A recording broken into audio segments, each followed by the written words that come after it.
Bonsoir à tous, bonsoir à chacun. Merci de nous retrouver dans cette partie de l'émission d'aujourd'hui où on va parler sur le renforcement de la participation des femmes au processus des négociations de paix.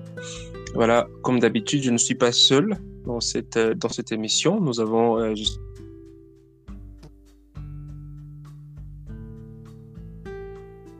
notre invité elle va se présenter. Donc, bonjour et bienvenue, Esther.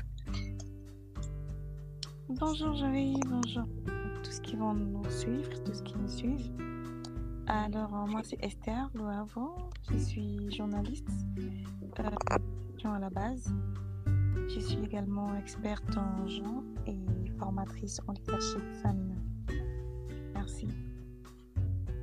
Voilà, donc comme vous venez de le constater, nous ne sommes pas avec n'importe qui sur notre plateau, donc c'est justement une grande personnalité en fait qui connaît, qui s'imprègne même des différentes situations de femmes et des filles. Et donc dans son domaine de leadership féminin et d'experte en genre, et on va essayer un peu de partager ensemble sur la participation des femmes au processus de la paix.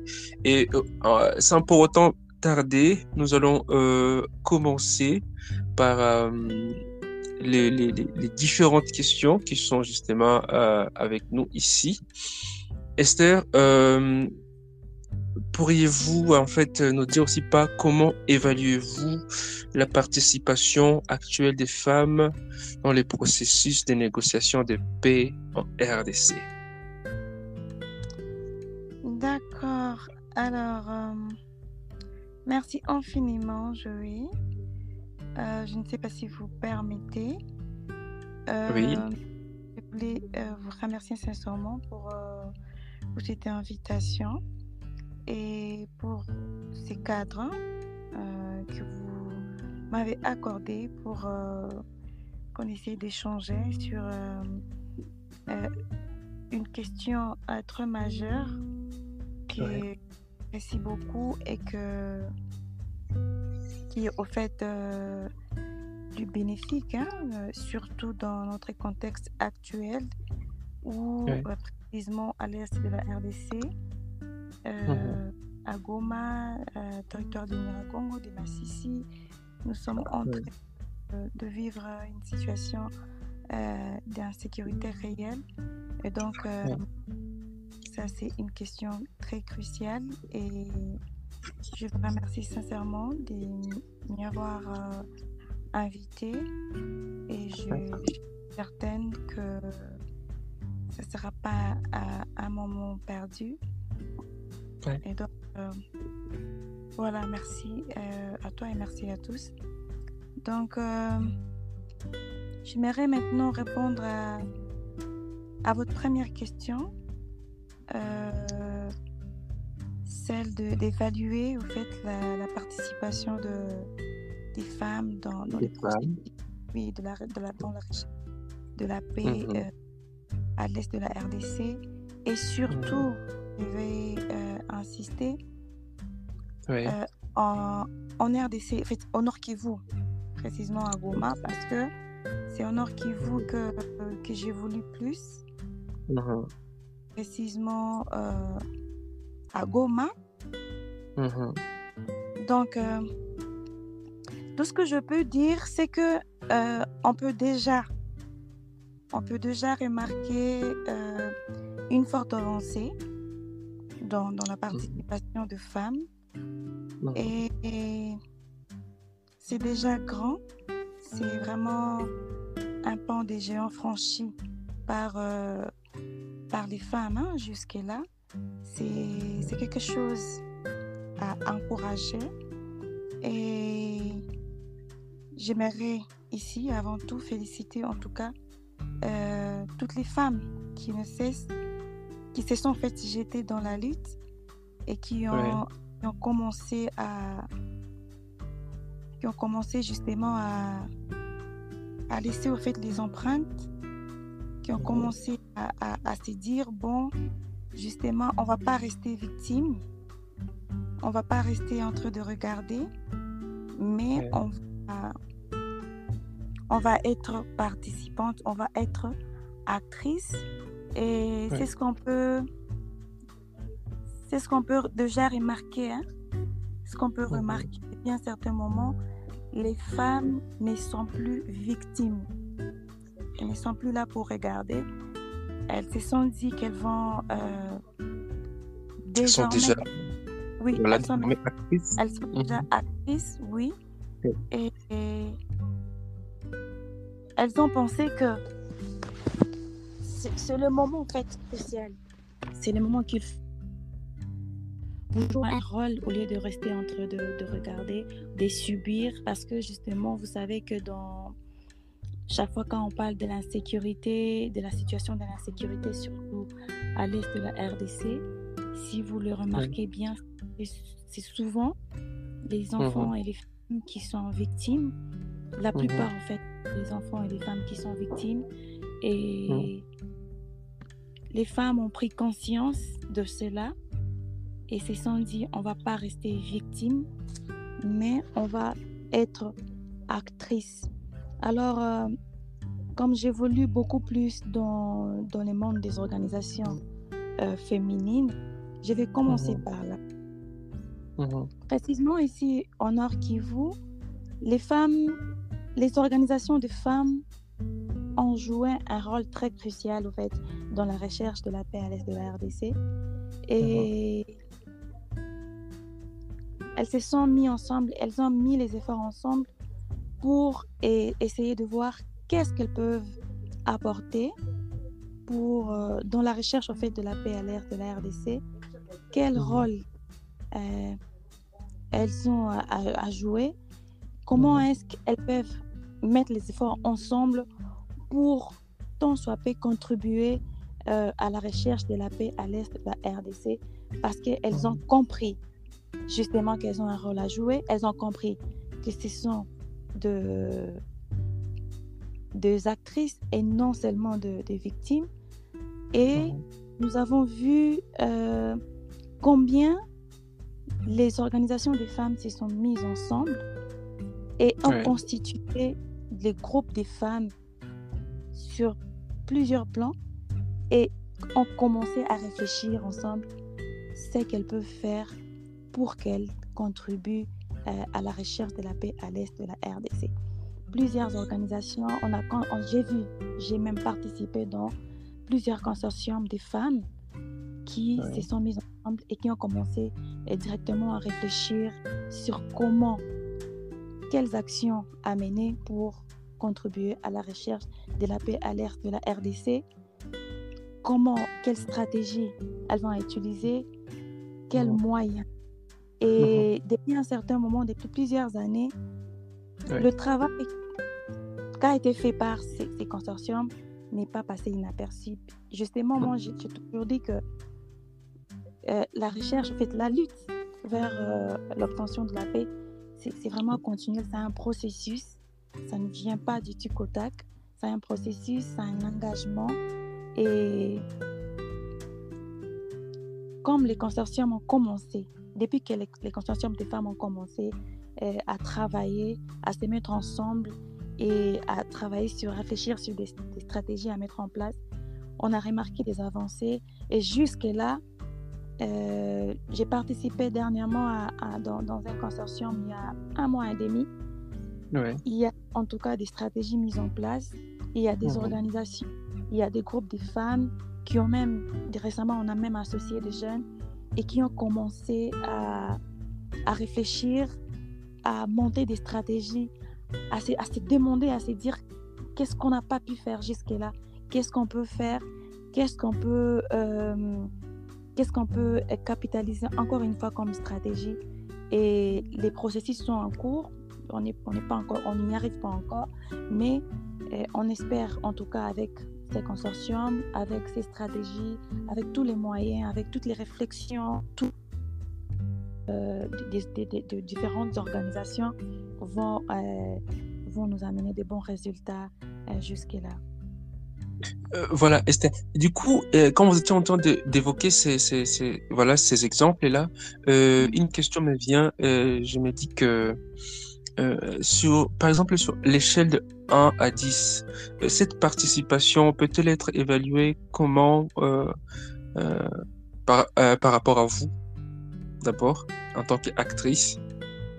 Bon, par rapport à vous, par rapport à moi plutôt, moi je pense que jusque-là, en tout cas, on peut compter sur les 60%, hein, C'est 60% c'est vraiment. de, oui, de tous les Mhm, travail qui est mis en mhm, place oui, par les femmes. mhm, Parce que si je peux évaluer exactement mhm, la participation des femmes, hein, mhm. processus de négociation des pays ici en RDC, je peux Oui, l'évaluer à deux niveaux. ok. Et, et premièrement, je peux parler de points positifs. Mhm, Sur le progrès juridique, vous ok. savez que la RDC a ratifié la Convention sur l'élimination de toutes les femmes, des discriminations à l'égard des femmes. Mhm, Et si on essaie de parler sur la résolution 1325 du Conseil de mhm, sécurité des Nations Unies, oui, sur les femmes, la mhm. paix, L'agenda femme, paix et sécurité. oui, oui. Et Mhm, on a compris que cette révolution a apporté un plus et ça a mhm, beaucoup appuyé les actions qu'a commencé à mener les femmes. mhm, Si on peut parler de l'augmentation du nombre de femmes leaders, mhm, révolution, de plus en mhm, plus les femmes occupent les postes de responsabilité dans les mhm, institutions politiques et sociales, mhm, économiques. Oui, oui. Et si on essaie un peu de jeter un coup d'œil sur la participation accrue des femmes, en fait, si on peut parler des initiatives de paix des locales, initiatives. oui, Ouais. oui, des initiatives locales, dans le cadre toujours de la recherche de la paix, il y a Mhm, oui, plusieurs, je venais de le dire, des initiatives locales et ça venait surtout des organisations féminines dont je parlais. Les femmes sont de plus en plus impliquées dans la résolution des conflits au niveau local, justement parce qu'elles ont senti qu'elles sont euh, plus affectées. Donc, tu vas comprendre que de nombreuses organisations des femmes œuvrent pour la paix et pour la promotion de droits des femmes. Et si je mhm, peux parler du point négatif, on a constaté qu'il y a une sous-représentation des femmes au niveau décisionnel. Jusque-là, en tout cas, les femmes sont encore sous-représentées dans les instances de négociation. mhm. Et, et c'est pas seulement au niveau local ou national, mais aussi même jusqu'au niveau euh, national. Et toujours dans mon deuxième volet, là, quand je parle de points négatifs, Négatif, oui. oui, Est-ce que ce point négatif pourrait être les obstacles liés à cette participation des femmes dans ce même contexte des négociations de paix?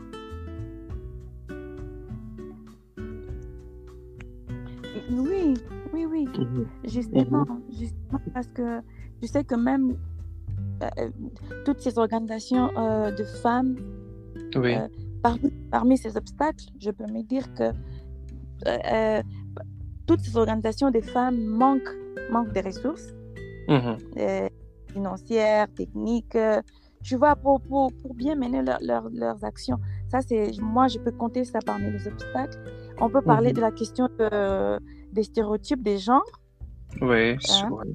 Oui, Mhm, oui, les femmes continuent à faire face à des stéréotypes des genres qui limitent en fait leur participation, tu vois. mhm. On peut parler de violence et intimidation. Tu Ouais, vois, lorsqu'on voit une femme qui s'élève, qui s'engage dans la recherche de la paix, ouais. dans la question des genres et tout, il y a toujours tendance on a toujours été victime, il y a toujours tendance d'intimidation et tout ça. Eh ben, merci beaucoup en tout cas, Esther, parce que je pense même c'est dans même ces éléments-là pourraient même freiner cette même participation. Et aussi, quelque part, la femme pourrait être aussi elle-même, en fait, un obstacle par rapport à sa participation en disant, par exemple, qu'elle ne peut pas, aussi pas, qu'elle n'a pas de capacité, en fait, elle se limite, en fait. Et pourtant, elle a aussi des atouts, je dirais même euh, des compétences pour pouvoir en tout cas participer pleinement à ces négociations de paix, que ce soit par exemple au niveau local, soit on peut dire qu'il y a des femmes qui participent dans des commissions de gestion, si pas de sécurité de quartier, des trucs comme ça là. Il y a aussi euh, dans la présentation des plaidoyers chez chez les autorités, par exemple, que ce soit au niveau du quartier, que ce soit au niveau communal, que ce soit euh, à la partie gouvernante, donc les gouvernements, si pas les autorités, mais non, les hauts cadres, je dirais, de la province. Et moi, je pense que ça serait aussi, en tout cas, les quelques freins qui, qui limiterait en tout cas la participation de la femme. Alors, Esther, quelles pourraient être par exemple les mesures prises pour accroître davantage, parce que vous l'avez déjà dit, il y a des avancées à 60%. Qui empêcherait, je sais pas, voilà, qu'est-ce qui serait encore des mesures de plus pour accroître cette présence, aussi pas cette influence des femmes dans les processus de négociation de paix? Bon, merci beaucoup, Joël. La participation des femmes au processus de négociation de paix en Afrique est un progrès, et un progrès en tout cas jusque-là. Mais il reste encore beaucoup à faire, surtout pour atteindre une véritable égalité entre les hommes et les femmes. Et ça, c'est un facteur majeur qui va beaucoup permettre aux femmes à faire plus. Donc, il est vraiment essentiel de continuer à soutenir les femmes et les organisations, surtout ces organisations qui œuvrent pour la paix. Il est important de travailler encore plus sur leur leadership, essayer d'éveiller la chose encore plus cachée en elle, parce que justement, si j'essaie de rejoindre quelque chose que vous avez évoqué par rapport aux obstacles, n'oubliez pas qu'il y a un facteur, le facteur de socio-culturel qui a beaucoup joué sur la femme. Les femmes sont souvent considérées comme étant, tu sais, trop émotionnelles, et pas assez rationnelles pour négociation, pour jouer tel et autre rôle. Et c'est là, surtout chez nous, tu sais, on est né, grandi dans ça, avec la tradition et la culture. Tu sais, on a toujours quelque chose de réserve. On a toujours cette chose-là qui nous dit qu'on ne peut pas, qui dit à la femme de reculer.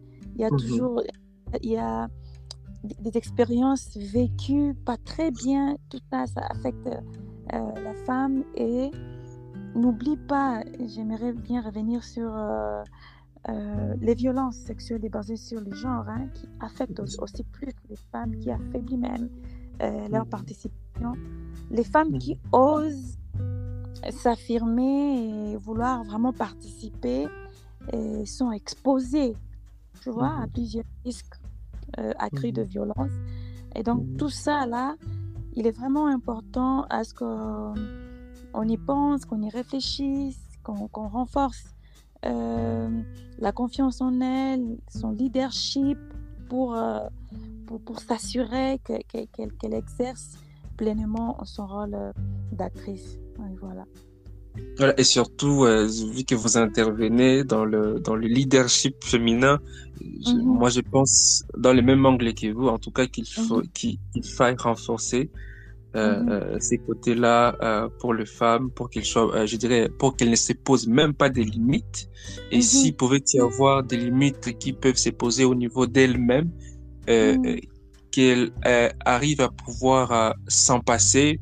S'il pourrait mhm, avoir encore une fois des limites posées à partir maintenant de son environnement, comme vous venez de le dire, ça peut mhm, être la culture, ça peut être mhm, voilà telle ou telle autre chose, qu'elle arrive vraiment mhm. à Ah, franchir et c'est surtout à trop aller de facile. l'avant. Oui, Mhm. exact. Mhm. Ah, voilà. Merci, merci beaucoup Esther pour cette brillante intervention. Mhm. Et, on est en train encore de se demander, maintenant partant de notre thématique, est-ce Mhm. que l'État aussi pas, l'autorité compétente n'aurait-elle pas aussi des responsabilités, aussi pas des rôles à jouer là-dedans? Parce que on se demande quel rôle les autorités congolaises peuvent, si pas devraient-elles jouer aussi, parce qu'il faut que les pouvoirs en place donnent en fait aussi, si pas donnent des espaces en fait où la femme peut s'exprimer et que la femme saisisse ses opportunités. Alors que que devrait, si pas quel rôle devrait jouer normalement, si pas l'État pour renforcer la participation des femmes? Oui, oui, je vais. Ça, c'est très, très important, hein. Le Ah oui. rôle des autorités congolaises Mhm. de la participation des femmes dans les processus de paix en RDC, ça, c'est très important. Et là, justement, je vais évoquer l'engagement politique, hein, des autorités. Mhm. Mhm. Oui, il est important que euh, qu'on affirme en fait l'engagement politique en faveur de la participation des femmes, hein, à la paix, Ouais. Ouais. euh, au plus haut niveau, au fait. Mhm. Et tout ce que je peux dire ici, c'est que il nous faut développer une politique Mhm. nationale Mhm. pour la participation des femmes à la paix. Mhm. Tu vois, là, je vais dire, je parle de, comment je vais dire, mettre en place un plan d'action concret, Mhm. je vois, Ah oui. qu'on peut utiliser pour la participation des femmes. Mhm. Et à cela, allouer des ressources budgétaires. Mhm. Des ressources budgétaires très suffisantes pour cette mise en place. Mhm. Et deuxièmement, je peux parler du renforcement du cadre juridique. Ouais. Oui, il est vraiment très important qu'il y ait une façon d'harmoniser les lois nationales. Mhm. Oui, avec la Convention internationale et régionale relative aux droits des femmes et à la paix. Mhm. Oui, Mhm. c'est des éléments très, très importants qui peuvent, en tout cas, que les autorités peuvent mettre en œuvre pour renforcer la participation des femmes. Mhm. Et dans ces lois, adopter des lois, en fait, spécifiques, tu vois, pour Oui. criminaliser les violences faites aux femmes et garantir leur protection. Tu sais que même les femmes qui travaillent dans les organisations féminines, qui ont commencé à militer pour la paix, qui Mhm. participent à la paix, ne sont pas aussi protégées. Tu Mhm. comprends? Mhm. Elles ne Mhm. sont pas protégées et elles sont là, elles se disent, bon, est-ce qu'on va rester là en train de pleurnicher, de Mhm. rester victime? Elles y vont, sachant qu'elles ne sont pas protégées, tu vois.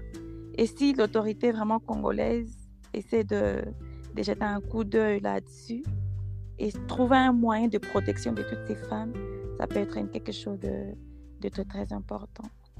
Une autre chose, c'est renforcer les capacités des femmes, tu vois, organiser des formations sur les techniques de négociation, médiation et des résolutions de conflits, apporter un soutien financier, comme je venais de le dire, promouvoir l'éducation des filles, déjà, c'est le moment, tu vois, leur donner accès aux enseignements, à l'enseignement supérieur, et tu vois, tout ça, commencer déjà à le préparer, pour préparer les générations futures, parce qu'aujourd'hui, les femmes qui se sont jetées dans le processus sont moins nombreuses, et ça demande aussi qu'il y ait un renforcement, en fait, tu vois.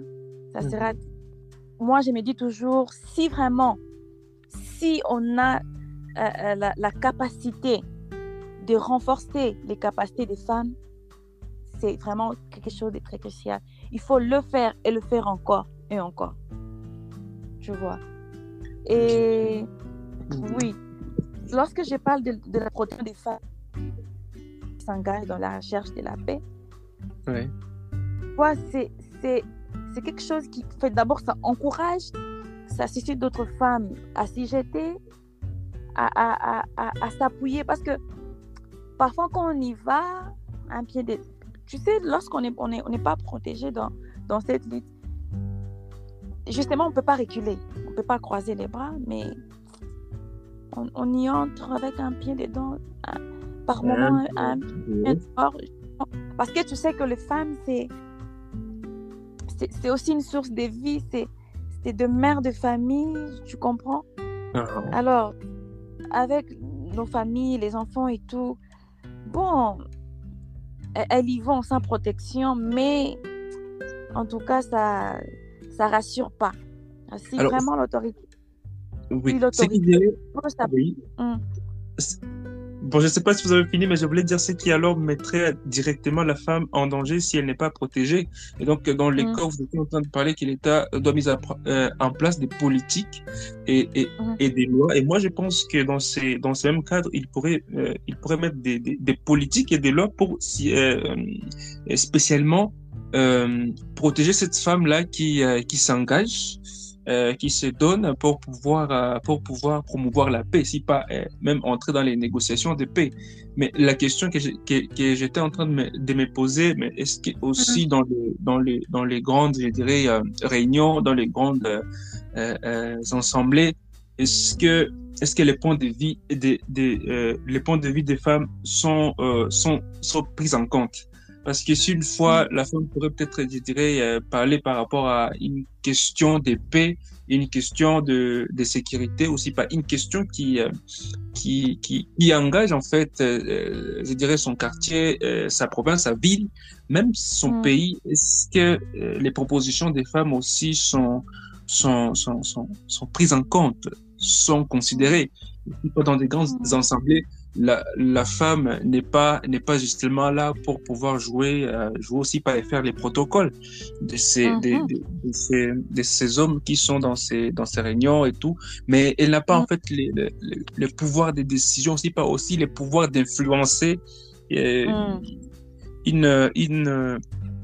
situation quelconque, si pas je dirais dans cet angle-là, elle n'a pas ces pouvoirs-là d'influencer. Alors, voilà, par rapport à ça aussi. Oui, j'ai parlé un peu bien avant, j'ai parlé du renforcement dans le cadre juridique. Ouais. Ah, oui. Justement, c'est que la plupart des femmes, que ce soit dans les bureaux, un peu presque partout, on les retrouve plus... dans les postes moindres, tu vois. Et soit elle est secrétaire, soit elle est réceptionniste, soit elle est et tout. Les femmes n'arrivent toujours pas jusque-là à occuper les postes de décision. Tu comprends? Et tout ce qui est important pour que cela arrive, parce qu'on sait que c'est une marche de chaque jour. C'est pas aujourd'hui qu'on a commencé. Et moi, je suis certaine qu'on va y arriver. Il est vraiment important d'essayer de, par exemple, la révision de loi électorale, tu vois. Ça peut garantir au moins une participation équitable des femmes dans les instances de décision. Mhm. Si on peut parler de l'intégration du principe de l'égalité de sexe dans Ouais. toutes les lois et politiques nationales, ça c'est quelque chose qui peut au moins apporter quelque chose de plus. On ne sera pas là. Tu sais que ça, c'est une question qu'on évoque chaque fois. On en Mhm. parle et on parle. Si je prends l'exemple des élections 2023 passées, ici chez nous en RDC, vous avez constaté, on peut prendre l'exemple du Nord Kivu. On Mhm. n'a toujours pas eu, aucune femme, en fait, n'a décroché un siège Mhm. dans la province du Nord Kivu. C'est pas à dire qu'il n'y a pas de femmes compétentes, c'est pas à dire qu'il n'y a pas de femmes qui peuvent le faire, mais justement parce que jusque-là, en tout cas, on n'est pas encore arrivé à un niveau où on peut intégrer des principes d'égalité des sexes pour essayer de revoir nos lois électorales qui peuvent en fait garantir cette représentation. Et ça, c'est un Mhm. travail que nous sommes appelés à faire encore et encore. Tu Mhm. vois? Et si je peux parler, je ne sais pas si j'ai essayé de parler de l'adoption d'une loi spécifique sur la participation des femmes en négociation des paix et consorts. Tu vois? Oui. Si on peut partir dans ces sens-là, ça sera déjà un grand travail. Et tout ce travail qu'on a eu à faire tout ce qu'on a eu toutes les démarches qu'on a eu à faire pour que au moins la femme participe aux instances de prise de décision peuvent au moins aboutir. Comme vous venez de le dire, même si la femme est actrice, même si elle est renforcée en capacité, elle joue son rôle comme il se doit, s'il n'arrive toujours pas à obtenir les postes de décision, c'est difficile. Tu comprends?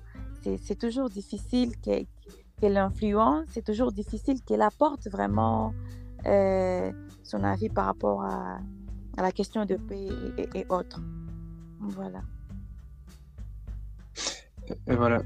Merci en tout cas pour ces brillantes, en tout cas, réponses et puis qui nous éclairent.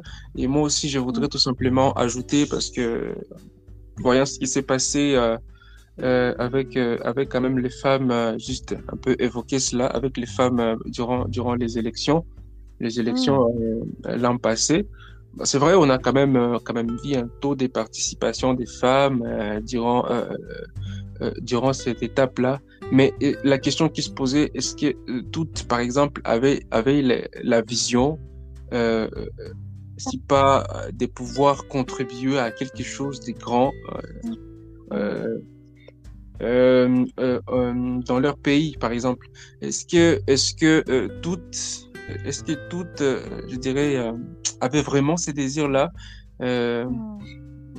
dans le sens où, par exemple, quelqu'un pourrait intéresser justement une femme, entre guillemets, là, je pourrais mettre, par exemple, dans le cas d'exploitation, est-ce que les femmes ne sont pas aussi exploitées sur ces côtés-là, ces côtés politiques? Mm. Mhm. Est-ce que les femmes ne sont pas je dirais comment, les termes m'échappent, mais il y a une toute forme d'exploitation où on veut mettre la femme à l'avant, mais il y a juste une Mhm. main mise derrière d'un homme, quelque part, qu'on Oui, ne connaît pas on et qui est en train de regarde. contrôler cette femme. Oui, oui, oui, oui. Oui, justement, je crois, ça, ce que tu viens d'évoquer là, c'est une réalité. Parce que quand même, pendant les élections, en fait, Mhm, pendant la période, la pré-campagne et même pendant la campagne, mhm, qui était une femme. D'ailleurs, j'ai participé d'ailleurs à plusieurs formations cadres qui a essayé de préparer les femmes qui se mhm, sont jetées des candidates et mhm, on avait senti cela, on avait quand même échangé avec certaines d'entre elles et mhm, on a senti que moi j'avais remarqué deux catégories des candidates. mhm, Toi d'ailleurs, la mhm, première catégorie, c'est qu'il y avait des femmes conscientes qui voulaient vraiment se lancer en politique et qui voulaient contribuer dans ce sens.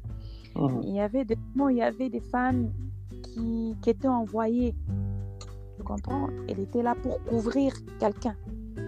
Ah oui.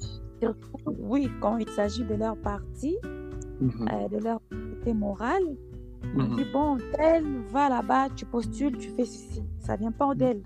Tu comprends? Ça ne vient pas d'elle. Et la troisième catégorie, c'est que les femmes ont avoué, elles ont essayé de partager, certaines d'entre elles ont essayé de partager leur expérience. Elles ne sont pas très confortables avec le système de leur parti, de leur autorité morale. Tu sens qu'elles ont des visions, elles ont leur façon de faire, de voir les choses. Elles voudraient bien faire de cette manière-là. Mais elles sont limitées. Tu vois, limitées. Elles doivent s'aligner à ce que l'autorité morale dit. Elles doivent s'aligner aux principes, aux valeurs de leur parti. Tout ça, ça les a étouffés. C'est pourquoi il est vraiment très, très important qu'on lance des campagnes de sensibilisation des femmes, des formations, des capacitations, pour qu'on essaye de préparer la femme, pour qu'on essaye de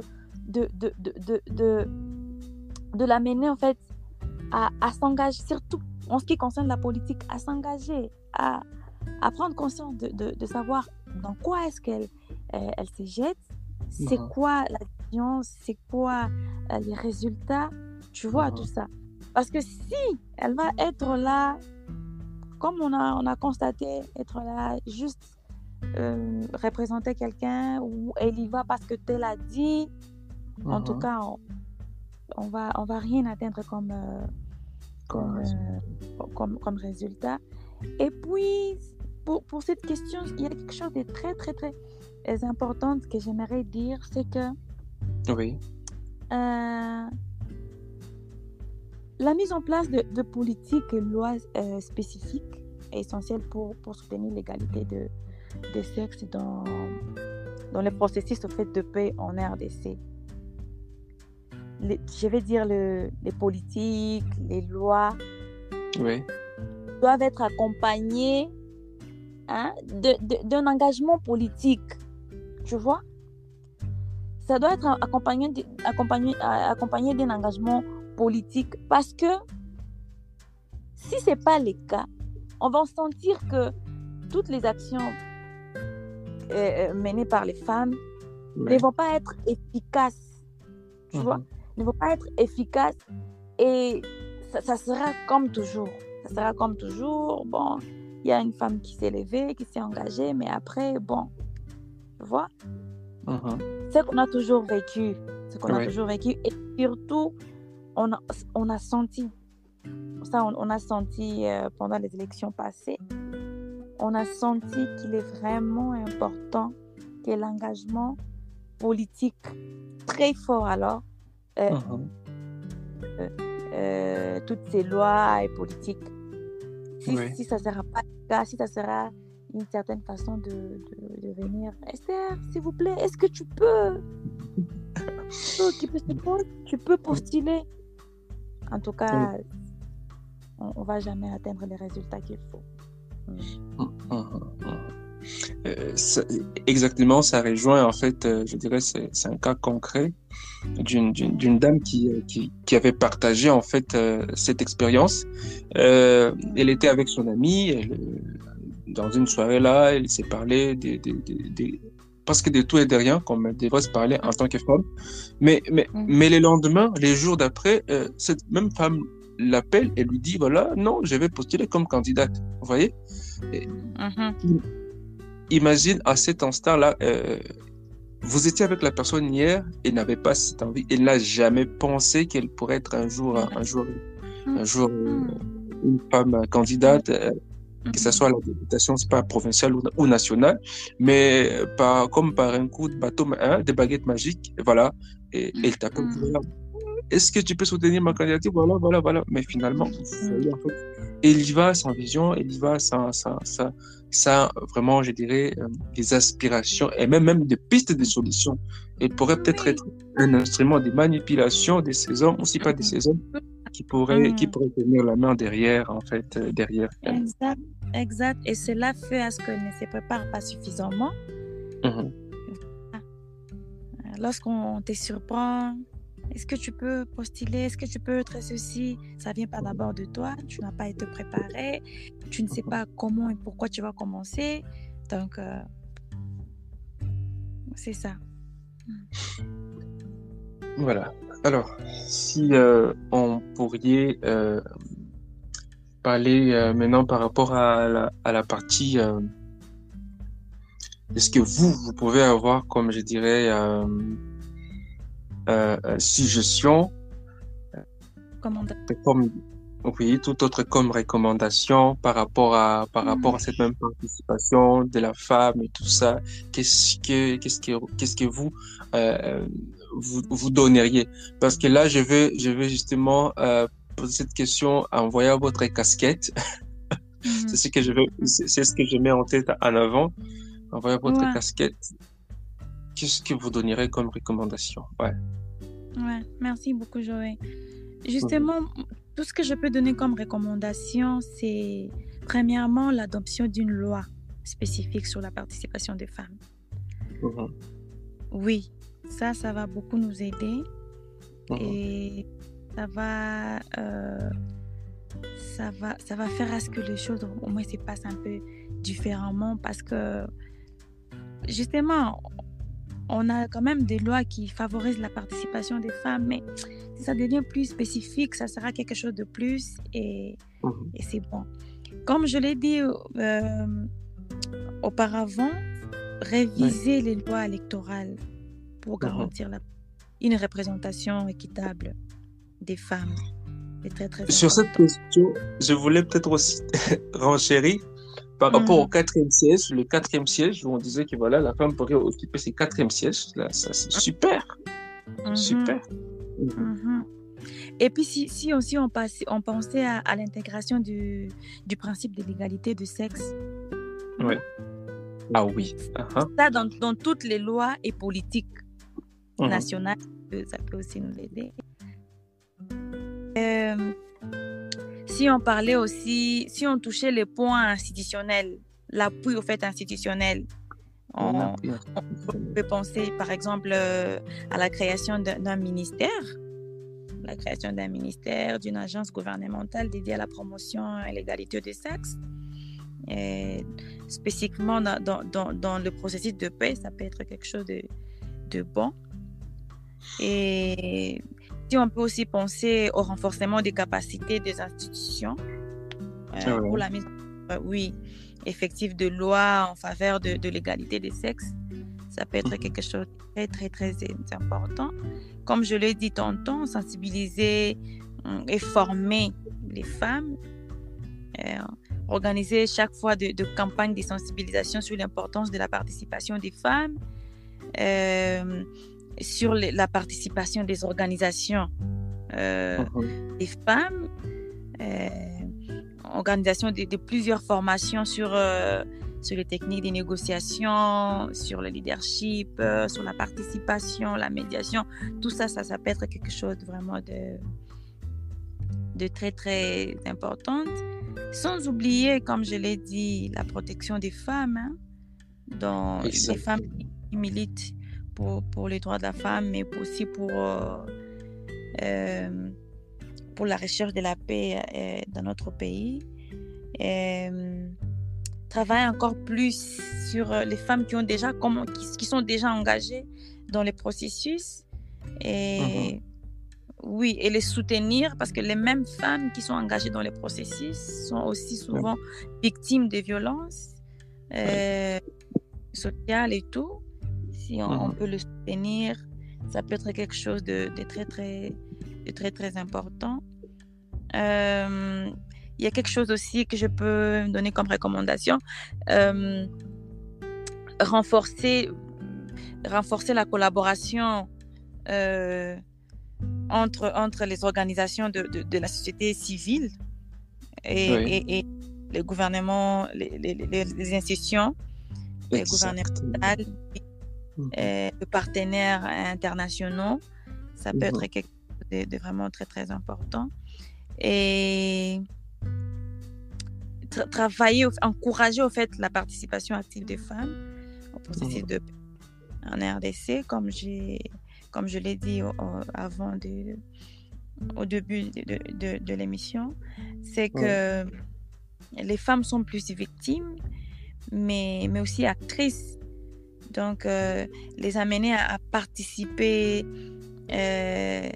massivement en boîte. Il y a déjà les femmes qui sont vraiment engagées, qui sont déterminées, qui n'ont juré que sur la paix. Et je te dis que j'ai participé, notre organisation a participé dans un consortium toujours dans le processus de la paix. Et tu sens la détermination, l'engagement de ces femmes. En tout cas, c'est très, très, très, très capital de soutenir ces femmes et de donner le goût à d'autres femmes à rejoindre l'équipe, de s'approprier aussi la lutte. Et ça serait vraiment très, très important, justement. Voilà, peut-être c'est que dans une des recommandations que vous avez évoquées parlant du ministère, je voulais permettre de parler par rapport à ça. Par rapport au ministère, ce que je voudrais peut-être rajouter, c'est ce qu'il y a le ministère des genres, ça c'est un pas, ce qui fait d'abord entendre les cris et les voix de femmes, mais spécifiquement qu'il se concentre, comme vous venez de le dire, dans cet aspect-là des négociations et même des résolutions, surtout pour la paix, parce que c'est là manque beaucoup et je dirais qu'il y a peut-être très peu de femmes qui s'y sont engagées, et même si elles y sont, mais elles sont beaucoup plus en danger, comme vous l'avez évoqué. Elles sont en danger et manquent des protections. Et peut-être d'autres femmes pourraient voir si elles y sont et qu'il y a pas de protection de femmes, elles auraient peut-être un peu à hésiter et à traîner les pas pour pouvoir avancer dans cette lutte. Mais comme vous venez de l'évoquer et le recommander, surtout cette protection, vu qu'elle garantira même, je dirais, permettez la tautologie, la protection de la femme. Et donc, la femme pourrait se sentir à l'aise à pouvoir intervenir, à donner son avis, à influencer des décisions et à permettre à ce que le pays puisse surtout avancer. Que ce soit socialement, que ce soit économiquement, politiquement, cette idée-là de la femme pourrait aider. C'est ce que je voudrais justement ajouter à ce que vous venez de dire. Oui, justement, parce qu'elle est efficace dans ce qu'elle fait. Elle est victime et à la fois actrice. Et donc, tout ce qu'elle fait, c'est avec tout son cœur. Tu sais? Parce qu'elle s'est dit, bon, s'il y a la paix, c'est le développement, c'est l'épanouissement, c'est sa protection à elle. Parce qu'elle est plus victime. C'est la femme qui accouche, c'est la femme qui allait, c'est la femme qui éduque, c'est la femme... Donc, tu comprends que si vraiment elle arrive à obtenir cette paix-là, elle-même, elle comprend qu'elle peut... Elle se sent en sécurité et elle peut contribuer plus au développement de notre pays.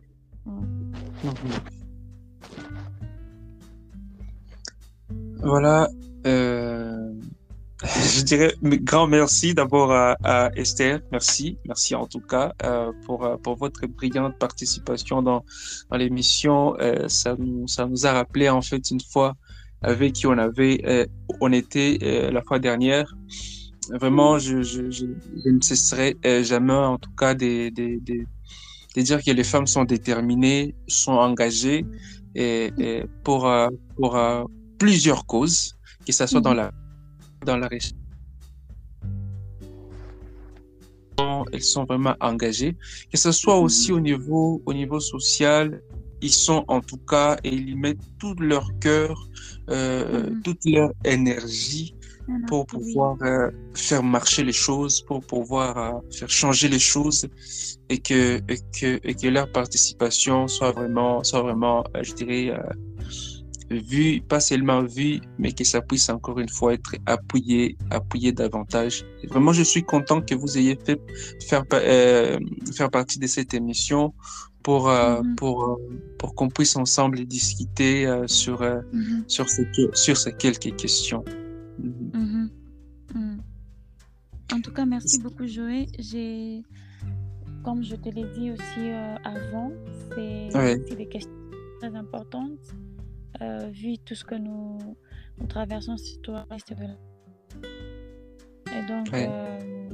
c'est des questions sur lesquelles il faut parler davantage, parce Mhm. que lorsqu'on en parle, on, on, on prend plus conscience Mhm. euh, de quoi il s'agit, de quel rôle nous devons jouer, de quelles contributions nous pouvons apporter jusque-là, de comment est-ce qu'on peut travailler encore sur d'autres stratégies différentes de celles passées. Et donc, Mhm. ça a vraiment été un plaisir pour moi, un bon cadre que j'ai beaucoup apprécié et surtout le travail que vous êtes tenté d'abattre dans ces sens, c'est vraiment très louable.